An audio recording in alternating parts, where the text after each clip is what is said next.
Hi, I'm Kirby Allison, and I'm very honored to be back in the boardroom of Hunters & Frankau, the exclusive importer of Cuban cigars into the United Kingdom, with Sean Croley and Ana Lopez. It's so great to be back. Thank you for having us. For us, it's a pleasure to have you with us. Well, it's a very exciting moment here in the United Kingdom. It's a moment that collectors and connoisseurs look forward to with great anticipation every year, and that is a launch of another UK regional cigar. Really, amongst all the markets in the world, people really look to the United Kingdom as, really in many ways the preeminent regional distributor. And of course, the regionals that are produced every year are really some of the most celebrated amongst them all.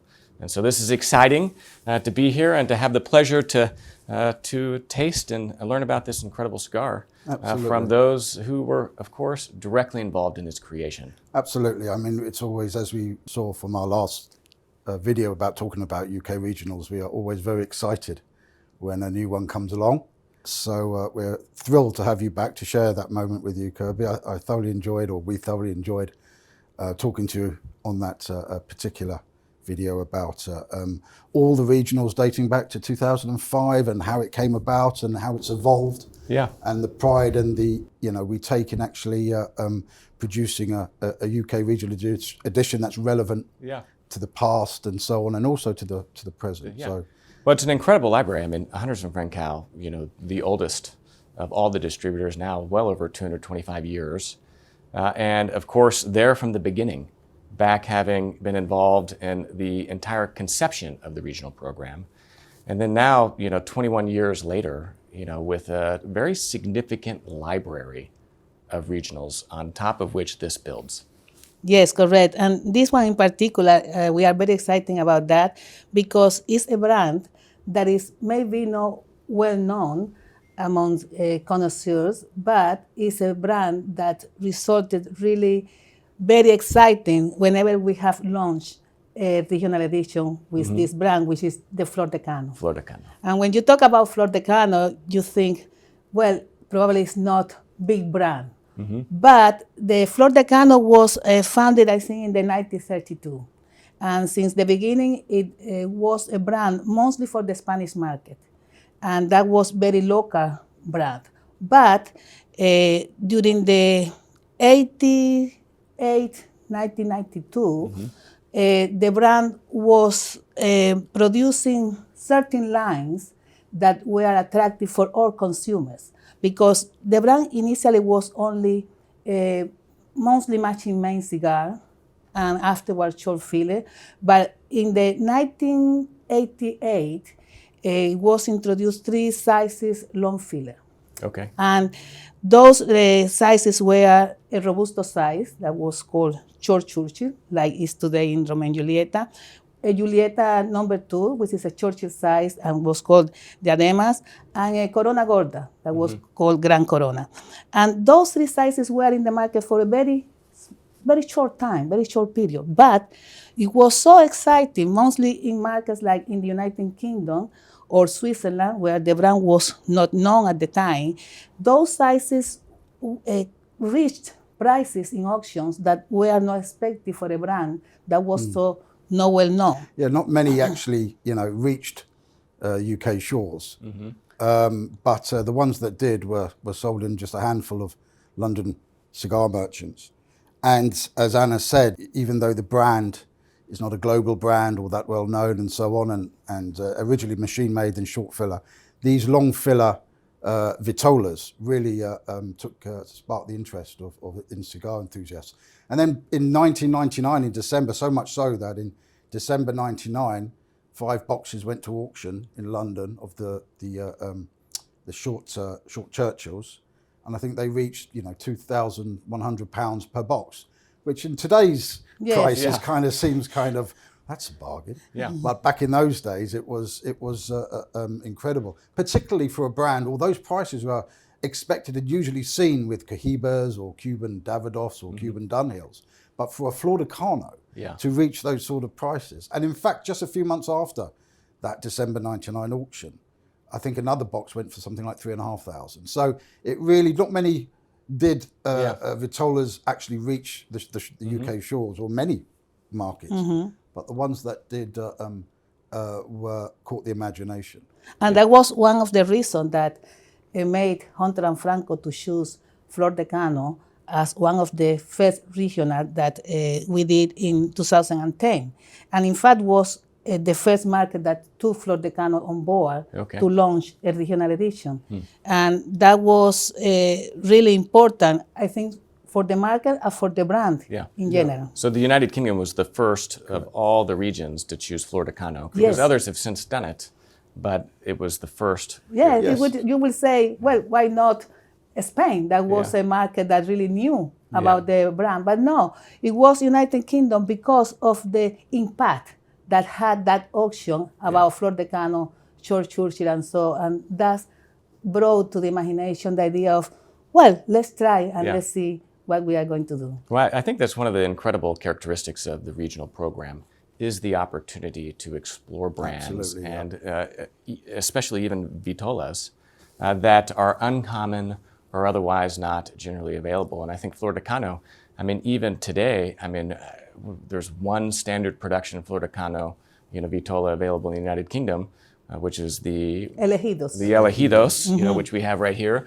And so it is a niche brand, right? But then here we have these incredible regionals, that pay homage to that brand's history and I would imagine respects the characteristics of that brand's blend for those connoisseurs to indulge themselves with. Absolutely, and it's one of the main factors, or one of the main aspirations of the regional program was the opportunity to promote and showcase lesser known brands. And it was one of the fundamental, I mean, Anna, as she said in the last video, it's one of the driving factors for doing it, because back in pre-2005, there'd been a raft of new releases of new brands just before the turn of the millennium. You had the Reserva concept come in, you had the limited editions in 2000 and so on. So it was about the opportunity for using your local knowledge as well in markets to be able to use less known brands. And so the Flor de Cano story is, as you say, one of those examples of a brand that was brought to the front and now much more well known and so on. But we were the first ones for the regionals. Others have followed. Yes, of course. And we actually, now this will be the third time we've chosen it. So yeah, well, let's talk about this release. We have the box right here. I mean, talk to us about this. I mean, because it's, of course, a beautiful wooden cabinet, right? Everything's better in a wooden box. The only thing better than a wooden box 25 is a cabinet of 50. But it's a beautiful box that has some very interesting and distinctive characteristics that really tell you that this is a special cigar. Yes, it is. I mean, the size. The size is a Cervantes size, what popular is known as Lonsdale. But it's a size that currently is very rare to see within the standard portfolio of Habanos, because it's only found in Monte Cristo, with the Monte Cristo #1. So it's a size that maybe is old-fashioned for some people, but we would like to bring back to fashion like we did with the Reina at some point, or we did for the Churchill. I mean, it's just try again a size that was very popular in the 90s, in the 80s, and today we think it will be again very interesting size for the connoisseur. So that's the first thing, the size. And the second, the presentation in cabinet. Always the presentation in cabinets is something that is very attractive, because the aging of the cigar in cabinet is also very, very different than when it's aged in other presentations. So these two things, I think that is something interesting for the brand. Yeah. it's commonly, affectionately called a Lonsdale, and as Anna said, there were many brands that have had a Lonsdale size and called it a Lonsdale. After the fifth Earl of Lonsdale, who apparently wanted a slightly longer Corona cigar. Okay. So that's where this 6.5 by 42 cigar Lonsdale, as it's commonly known. And over the years, there's been many brands that have done a Lonsdale size. Bolivar, Partagas, Romeo and Juliet, Diplomaticos, La Gloria Cubana. There is well over 10, 12 different Habanos brands that over the years have had this particular size. And it is, I think, one of the things that inspired us was it was a very popular size at one time, and now there's only one in standard production, as Anna said, which is the Monte Cristo #1. So that made us, think about, let's, again, we always try and reflect the past or try and put some thought into the, the names of the of the sizes in the brands, and that's why, again, we'll come on to why it's called Selectos in a minute. And that's one of the reasons that inspired this for this size. So we're really, really excited about it. Well, the suspense is killing me. Shall we open these beautiful cigars? Of course, I will give that pleasure to Mr. Croley. Is this the 26 of 5,000 boxes? Oh, really? We produced 5,000 boxes of 5,000 25 cigars, and this is the number 26. So wow, okay. 125,000 sticks have been made, which is a far cry from the first Flor de Cano that we had, where I believe 30,000. 30,000 only in the short Robusto. In the short Robusto, and then 50,000 for the Gran Cano, which was our 2013 regional edition. Okay. So now you can see how confident we are by, Yes. With by the brand. selecting 125,000. Yeah. Still only 5,000 boxes. So. Yes, exactly. And how does this compare to other regionals? I mean, if we were to look at, the most recent, the Por Larragna 47 or the Ramon Allones, special. It's about the same quantity in the last few regional editions, like the Por Larragna 47 or the Ramon Allones Private Stock 230. It's around the same quantity. And unfortunately, it's not enough now because... I'll allow you before I take the cigars Oh, my out. goodness. Well, let's just look at these beautiful cigars because, again, one of the other characteristics of this particular presentation is the beauty of the cigars bundled. And here we see it with the traditional, yellow ribbon, and it's really a sight to behold. The cigar band also have the name of the size, which is Selectos No.3, and it's something special that have been made just for this production. We introduced that with the Gran Cano in 2013, and now we repeat it again with this size. That the difference between this regional edition in Flor de Cano and the standard production is that all the cigars for the regional edition are long filler, totally with the raw material from Vuelta Abajo. While in the standard production is short filler, and the blend have also raw material from semi-Vuelta. But this is totally long filler Vuelta Abajo, so which is give something else, an additional value to the cigars. Yeah, and the wrappers are beautiful.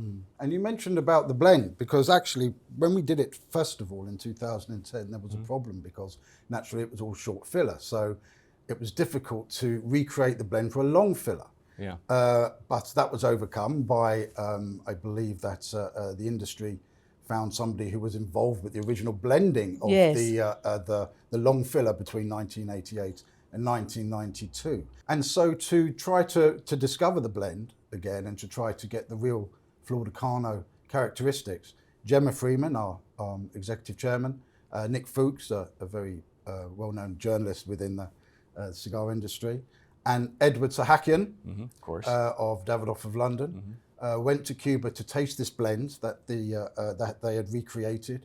And actually Edward took along an original box of, I think it was it Short Churchills? Yes, I was at the time there working again as a marketing director of Habanos. I had that privilege of being part of the team. That's amazing. and I remember because the production of the Short Churchill diademas at the time in 1988, between 1998 and 1992, took place in a factory that at the time of this regional edition, the factory was temporarily closed. So it was like a gap there about what was the blend that was produced in order to have those long filler cigars. And we managed to find someone that worked in the team that was at the time in the Héroes del Moncada factory, that was the factory that produced those cigars in the 80s.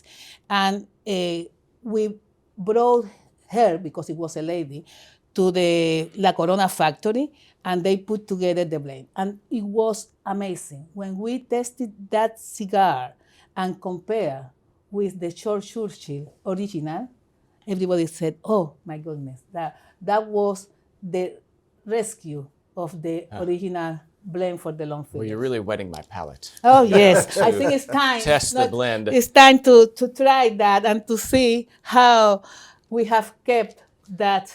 But another blend characteristic of, the cabinets, right, is the ability to pull out the bundle. Absolutely. And I mean, the beauty of this, bundled together, Yes. is really a sight to behold. Absolutely. A bundled, in all the years I've been in the industry, are still, you still stop and stare when a Really? bundle of cigars. Yeah, absolutely. Absolutely. Absolutely. Well, So please. may I? Yes. Can you choose for me? It's, Well, that is so personal you that can't go I wrong. think you This should one- do this one is speaking you are to me. the honor. Well, Okay. not that one. That's for me. Okay. But the wrappers are gorgeous, and of course, Habanos taking such care in selecting cigars of a similar color. Whenever you see them bundled together, all with the exact same color, is really just Well, gorgeous. you've seen yourself the extraordinary lengths they go through with color matching. I mean, it's, for me, it's all one color, but their eye is so trained that the slightest deviation in wrapper color and everything to get to these such matching, Yeah. is incredible. Well, they say it's the most difficult job in all the Yeah, factory, and it's the only job for which someone cannot be trained. They either have the eye or they don't. Yeah, no, that's the process of training, and the escogedores, as we name it, the factory, is there to match all those colors. It's incredible. All gotta the be a years great looking job. at it, I still, it's the same color. yeah, it's it's incredible. incredible. I'm going to do the honors here. I'm gonna. Beautiful, beautiful cigar. The Lonsdale, one of the things I really appreciate so much about Hunters and Frankau is the, the boldness in, choosing the vitolas of the regionals. Really thinking back to the La Reina, to bring out a Lancero at that time was a really bold move or decision. Yeah, it was. It was Gemma Freeman, our chairman and managing director, who had that fantastic idea of the Lanceros or Laguito #1 to be chosen for a regional edition. That we said, okay, I was mortified. it's a risk. It's a risk, but it was worth it. It was worth it. Yeah. And then, of course, after that, the Ramon Allones special stock. And that was our 2020 regional edition to celebrate 230 years of the company. But a beautiful cigar. Yeah. And what was the vitola of that? It was quite a large cigar that was, really indulgent. Well, that was a 50 ring gauge. Yeah. So Even then better. after that quickly came The Por Larragna 47. Por Larragna 47. And a cabinet of 50. And a cab of 50 again. Not a traditional bundle, but in rows. Yeah. 13, 13, 13, 11. And again, that was, again, we were thinking about, the aging process and a Julieta #2, a Churchill size. But we've always tried, as we covered in your last video, we always try and look back, and I've mentioned it before, about what can we do to recreate. In this case, obviously, we've kept the green ink, which we originally did with the first Flor de Cano in 2010, which we also then did for the 2013 Gran Cano, with the addition of recreating an old papeletta for the 2013 Gran Cano, which we put on the outside of the box. Now that dates back to the 1930s, so it was a label that was used in the 1930s. So we recreated that and put it on the outside. Yeah. Can you show it to us? So let's Yes, see. of course. Because we've got the boxes right here. Of course, another great. So this is the papeletta right here. Yes, right? correct. Yeah. And this is, a feature that, as you're saying, was, historically quite common, but not something at you the see. beginning of the brand in the 1930s. It was said. But you wouldn't have seen this even on the boxes being produced in the 1990s. No, Right? at all. It's really that's- stretching far back into Exactly. the early days Yes, correct. of Cuban cigars, where you would have seen something like this. But I mean, it's a beautiful, element.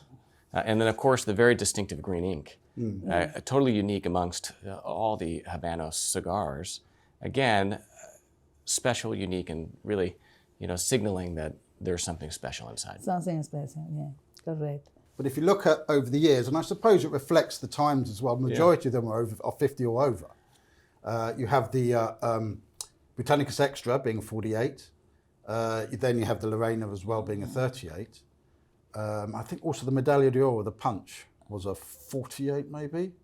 That was a beautiful cigar. No, the Medalla de Oro is 50, It was a 50. 150. Was it really? Okay. So anyway, to go for a 42 ring gauge, Yeah. again, is interesting to add to the portfolio of regional editions. And again, for me, it's great because when I first came into the industry, the Cervantes or the Lonsdale was quite common. Yeah. And it's one of the sizes that I learned. I learned how to smoke a cigar, how to smoke a Cuban cigar. So it's really exciting to see it back and enjoy it alongside the Monte Cristo #1 as the other Cervantes. Well, it's an incredibly elegant Vitola.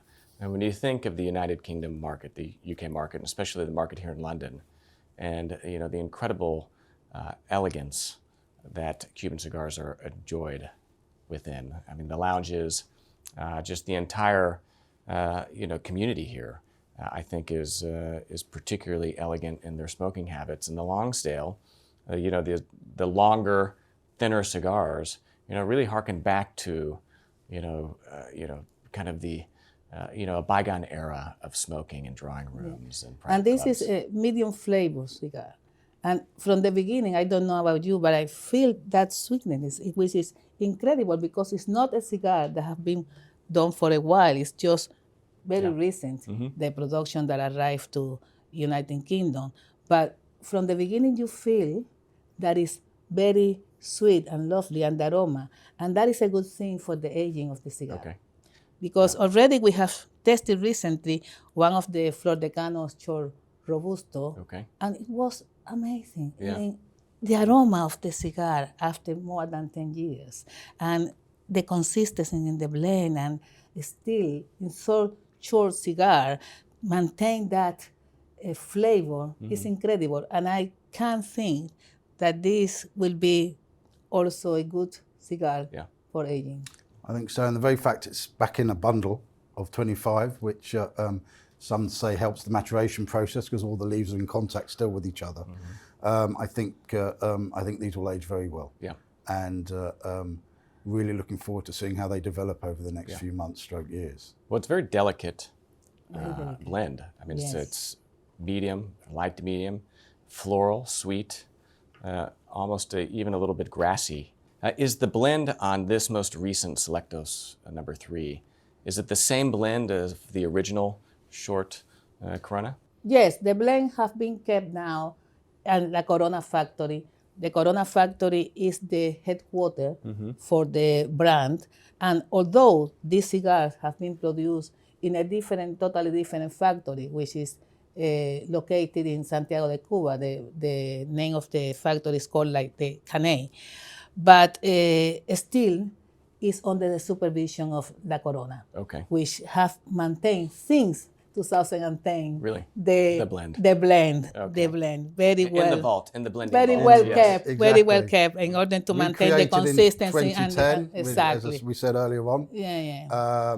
And that same recipe, that same blend is applied. Have been applied. And actually, nicely on to why is it called Selectos? Now, I mentioned earlier on, we always try and look back, and Anna said that those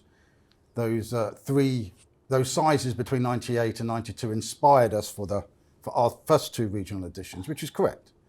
The short Robusto, originally we wanted to call it short Churchill, but like the original short Churchill, 88. But we weren't able to do that because you have Romeo and Juliet, short Churchill, etc. So we called it the short Robusto.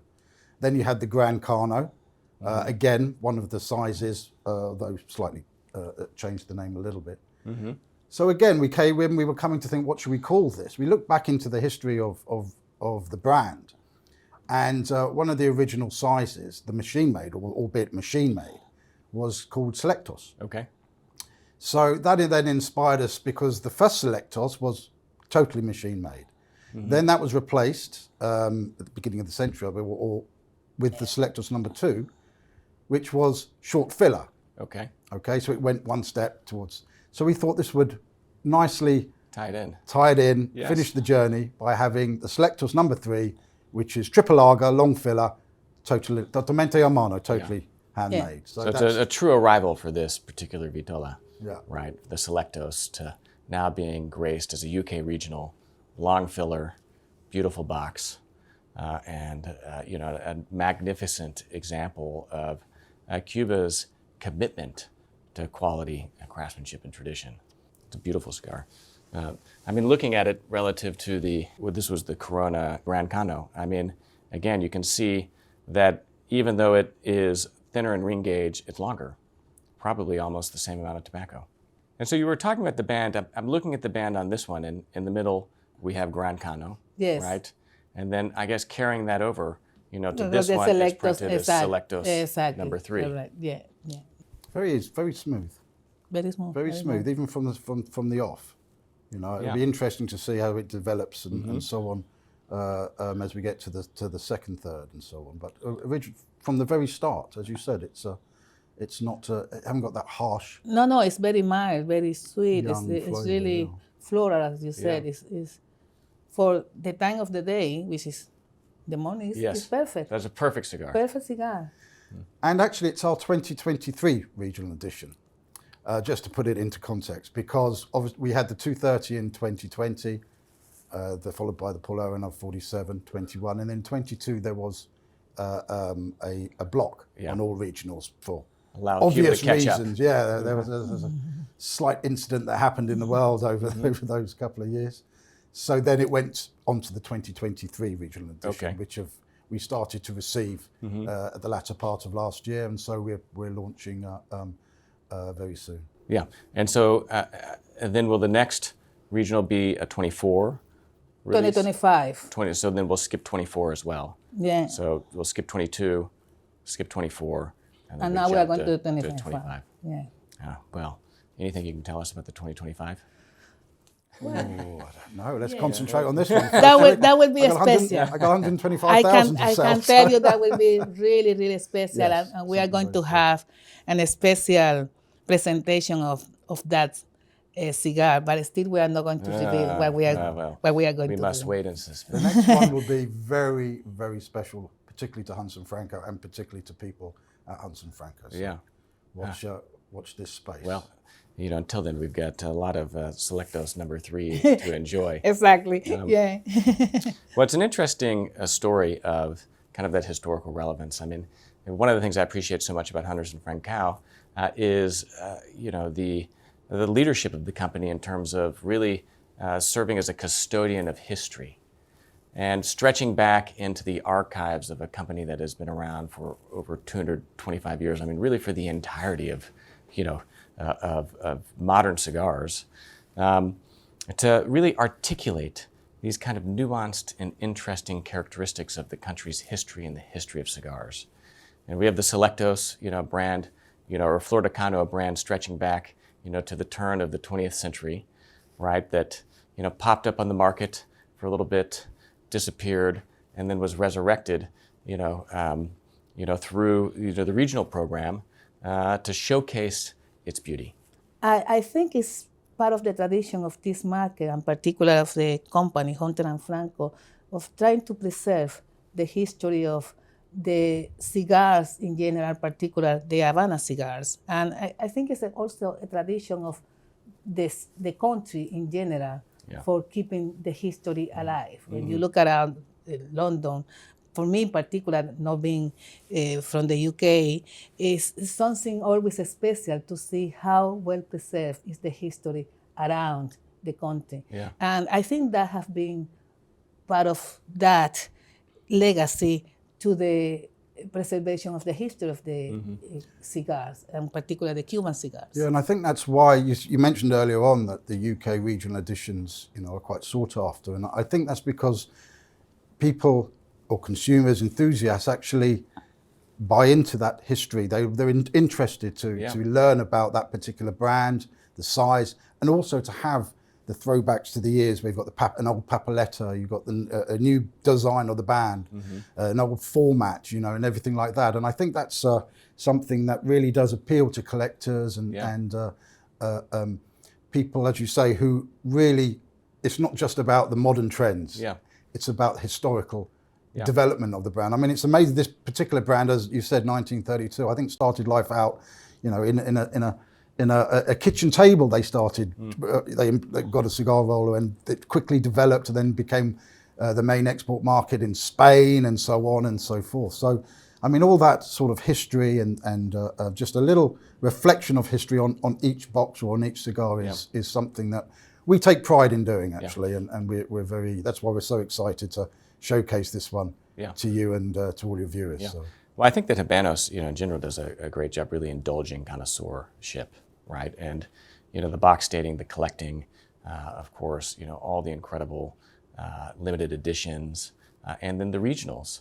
And the regionals, you know, articulating a local, you know, kind of culture, right? Yes. And you see that amongst all the different regions where they're not really in any way competing amongst each other, right? It's really more about articulating kind of the tastes and the preferences and the culture of that particular country or region.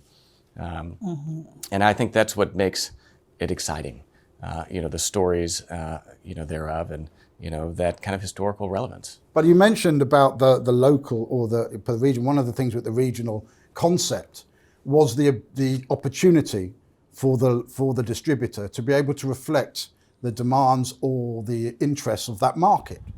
And I think this is a perfect example because obviously, you know, this particular size can be linked back to the British market with the 5th Earl of Lonsdale. Yeah. So again, it's one thing that we wanted to do. It's reflected to the UK market back in the day.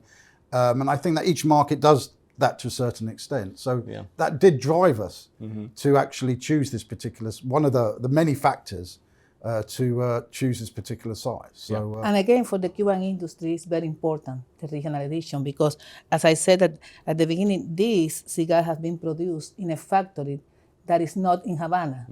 And the regional edition is a program that the industry, the Cuban industry, have taken also in order to develop those factories that are not necessarily in Havana and producing the main brands, but those factories that also put a lot of effort and love behind to produce something that is so special for a particular market. And that is something that also has contributed to the development of those factories that maybe sometimes are not taking in consideration so much like the factories that are in Havana when everybody going to visit and so. But behind all of this regional edition, there is a lot of love and passion and effort from the cigar rollers and all the people involved in the industry. And that is something special. Yeah, absolutely. I mean, you really see that in a Habanos cigar is the passion that is put into it and the pride at every single step of the way from the farms that, you know, are really in many cases family traditions, right? I mean, you have farmers that really are farming a legacy because they, you know, were taught and inherited their farm, you know, from their father or their grandfather. And, you know, you could say, well, they're just farmers.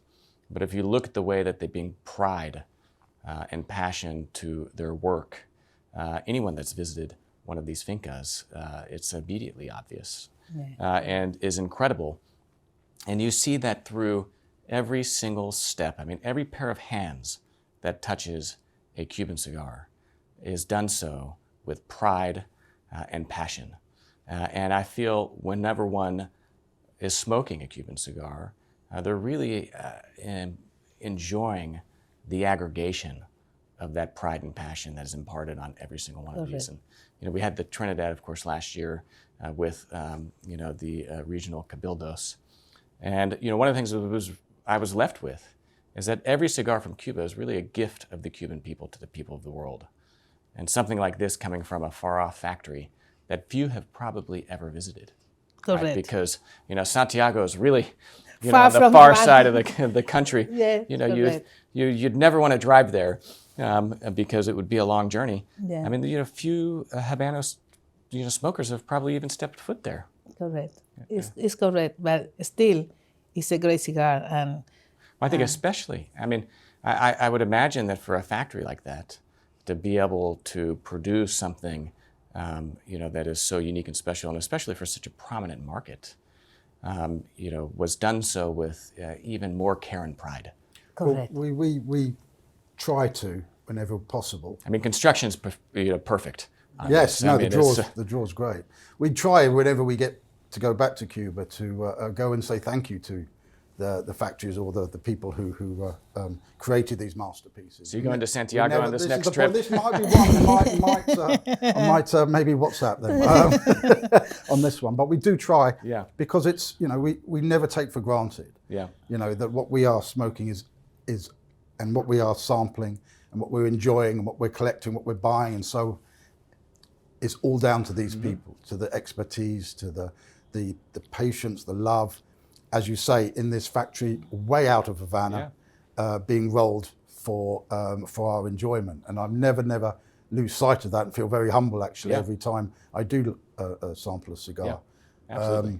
And I think that maybe this time I'll send a thank you. It'll be a fun trip. My pigeon. I think there is an airport on that side of the country, so you can't fly from Havana to Santiago. Well, it really speaks to the importance of Cuban cigars to the country and really to the economy, right? As a source of employment and work, and it's not just, as you said, something that is unique to Havana or to the plantations of Vuelta Abajo. It's something that is really seen throughout the entire country. Yeah, well, all the tobacco leaf used to produce Habanos will come from Pinar del Rio and Vuelta Abajo, and maybe the wrapper from Partido. But the expertise of rolling the cigar is not necessarily concentrated just in Havana. Yeah. You have the opportunity of visiting the factory that produced the Trinidad in Pinar del Rio. Francesco Donatien. And it's a fantastic factory also outside of Havana that produces a great brand. So that's another example of how the development of the industry have been outside of Havana in order to maintain that tradition of rolling good cigars. Yeah, absolutely. And this is one of the very, if not the only chance to smoke a long filler Flor de Cano, because as you say, current production very small with regards to the standard range. Elegidos is a short filler. Yeah. So this is another opportunity to taste that blend that was in 2010, first for the short Robusto, to try and recreate that blend and enjoy it and let it age and so forth. Yeah. May we? Yes, I? Yes, of course. I mean, again, this is an interesting, cigar, and it's an example of all the incredible cigars that I feel like we're discovering these days. The Flor de Cano isn't one that I've smoked, but again, beautiful cigar, different band. The Elegidos, yes. Dark wrapper. Yep. Yeah. That was a 2020, but came in 21, I think. Okay. But it was a 2020. It was released in 2020, and like I said, short filler. So that's not long filler, triple lager, but still hand finished. In the rolling style with the mat, and is proving to be a very popular cigars, particularly amongst newcomers who maybe be new to Cuban tobacco or to the cigar smoking. It seems to be very a introductory cigar. That's what we're finding in the UK market. Well, I feel like short filler doesn't really get due credit because especially these days. I mean, if you're someone that really enjoys smoking cigars regularly, and maybe it's not just a special occasion or just an occasional cigar. I call them, my guilt-free daily smokes. Cigars that you can smoke without feeling as though you're robbing the treasury or your future. I mean, again, you look at these beautiful, Selectos No.3s, incredible cigars, collectible. You know that they're going to age to become even more beautiful. I mean, to break a box and to smoke from it as someone that is a collector is sometimes very difficult. Yes, correct. Which is why I'd just say that you should always buy two, one to hold in age and the other to smoke from. Something like the Flor de Cano Elegidos or the Francescas, short filler, but still the same tobacco. Well, short filler is, in fact, the method of manufacturing most of the cigars that are smoked by Cubans. I mean, the Cuban population, the cigar that we smoke in Cuba is short filler. And that is what is for the domestic Good consumption. enough for the Cubans, and So it's still they are good, very good cigars. Yeah. It's different the method. Still, it's a cigar that you can enjoy perfectly. Of course, different than the long filler. The journey when you're smoking a long filler cigar is different than when you smoke a short filler. Yeah.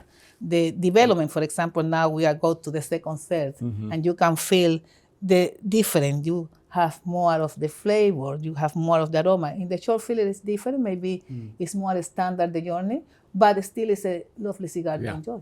Well, because you're smoking down the leaf as Yeah. you know as it was rolled. That's why when they're hand rolling long filler cigars, the positioning and the position of the leaf is very important. So you're lighting the tip of the leaf that was furthest away from the stem, and that's why one of the reasons it develops. You don't get that with short filler. 95% of the UK market, though, we import as long filler. yeah. For many reasons. Well, that's the tradition of That's the cigars. tradition, and also, you know, there's a slight reference to the way the duties levied in this country Yeah. as well. But 95% is all long filler. But these short fillers certainly do have a place, and that's what we're finding as well. So, as you say, it's a slightly different journey when you smoke a short filler, but certainly 100% grade Cuban tobacco. Well, it still comes from the protected appellation of origin, right? I mean, the It's short still filler. Habanos. It's Yeah. still Habanos, yes, because it still is totalmente a mano. Yeah. Yeah. And so these would be the leaves maybe that were damaged, you know, so you didn't have a full long leaf. I mean, it's the tobacco being used in the short filler is the same tobacco being used in the long filler, except, you know, But you they're just don't coming have an from- entire leaf. And it's still handmade, so there's still an expert rolling the cigar. The short filler, the filler's not intact pieces of leaf and thing, but the short, obviously short filler. Yeah. And then with a mat, then rolled to make the bunch. The bunch is still put in a mold, Yeah. and so on. And then the wrapper is still stretched on in the most expert ways you've seen onto the cigar. So it's still, you know. Great tobacco is great tobacco. Yes. Yeah, I mean, it's just- exactly. Yes.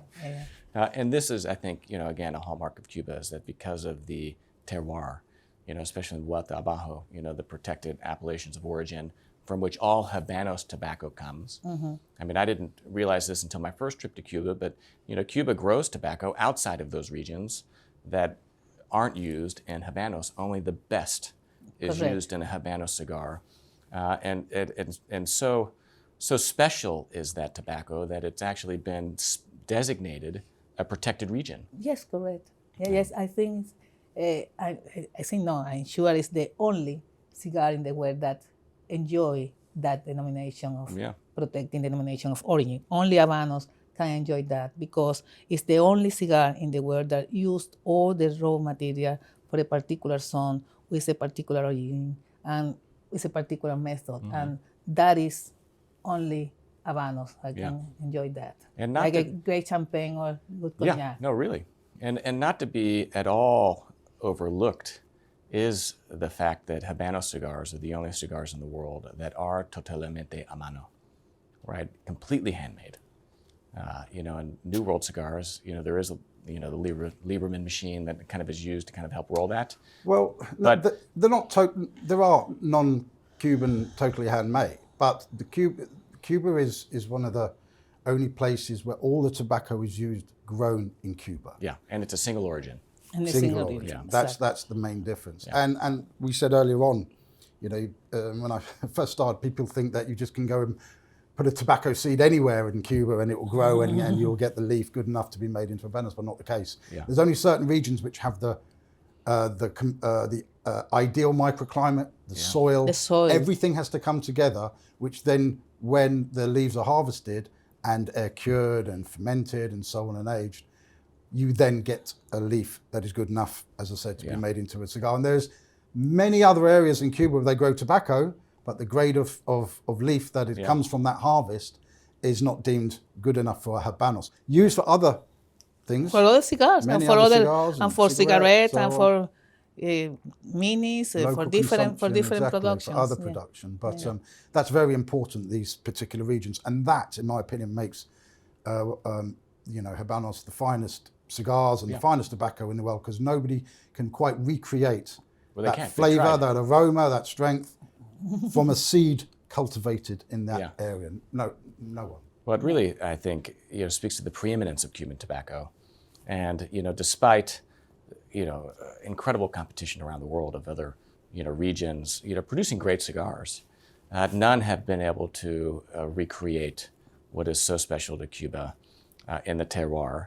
But I think just as important, and in many ways in my heart more important, is the people of Cuba that are involved in this process.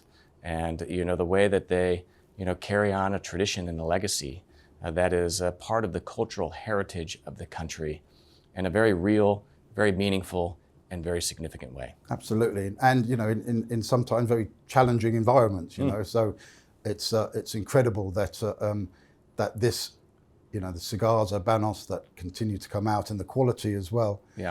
Is we're very humbled by the fact that they share their treasure with us. So, well, I take every cigar I smoke, every Habanos.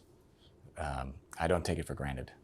And it is with a profound sense of gratitude and appreciation that I am privileged to enjoy every single one of these.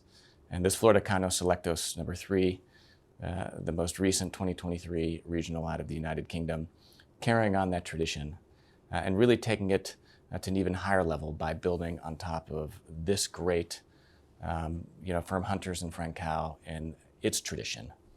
And what a privilege to be able to smoke this today. And I very much look forward to soon adding a box, maybe two if I'm lucky, to my humidor to enjoy in the future.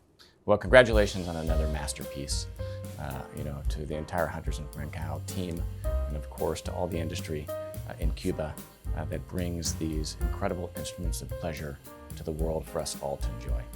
So thank you. This has been an honor and a privilege, and you never have to twist any arms to get me here into the boardroom at Hunters in Frankau to do this work. Thank you. Thank you. Absolute pleasure having you here.